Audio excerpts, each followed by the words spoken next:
Pemirsa, Badan Meteorologi, Klimatologi, dan Geofisika atau BMKG mencatat lebih dari 200 kali gempa susulan di Cianjur. Mereka minta masyarakat tetap waspada karena belum dapat memastikan sampai kapan rentetan gempa susulan itu terjadi.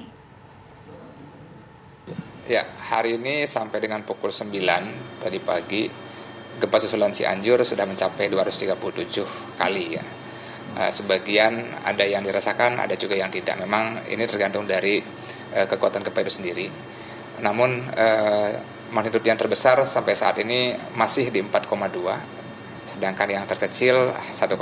Jadi semua gempa susulannya memang masih jauh ya di bawah kekuatan dari gempa utamanya.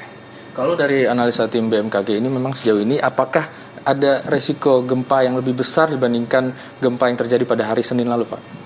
Ya, kita masih belum bisa memprediksi apakah nanti akan terjadi gempa yang lebih besar atau tidak sebenarnya. Tadi mungkin sudah kita tahu bersama bahwa gempa itu memang belum bisa diprediksi sampai sekarang ya. Apakah kekuatannya akan lebih besar, lebih kecil, atau waktunya kapan gitu ya.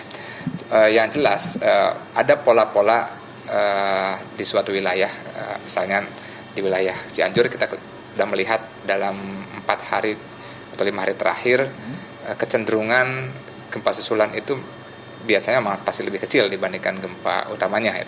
Tergantung dari batuan yang ada di wilayah itu sendiri ya. Tergantung juga dari sesar yang berdekatan.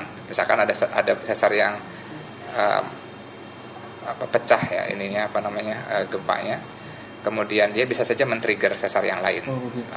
Cuma sampai saat ini kita masih melakukan monitoring untuk yang di Cianjur. Agak cukup jauh memang dari sisi jarak ke sistem sesar yang lain. Mudah-mudahan ya tidak melebar ya. Pak, ini mungkin dari prediksi Pak, mungkin dari BMKG, apakah akan terjadi gempa susulan hingga beberapa hari ke depan atau ada prediksi akan berhenti begitu Pak, stabil kembali? Kami sudah melakukan analisis berdasarkan data dari kemarin ya. Memang yang pertama kami sampaikan perkiraan peluruhan gempa susulan itu sekitar 1-2 minggu ya. Namun hal ini data statistik namanya, masih ada uncertainty-nya atau ketidakpastiannya. Kadang-kadang memang fenomena alam tidak bisa kita hitung secara statistik ya. Namun ini merupakan salah satu pendekatan yang bisa kita lakukan. Kita akan terus melakukan monitoring, yang penting itu, dan kita akan melakukan update ya. Dengan jumlah gempa terkini tentu saja mungkin akan berbeda hasil dari peluruhan gempa itu sendiri. Maksud saya peluruhan jumlah gempa susulannya. Ya, mudah-mudahan bisa saja mungkin lebih cepat atau mungkin lebih lama sedikit.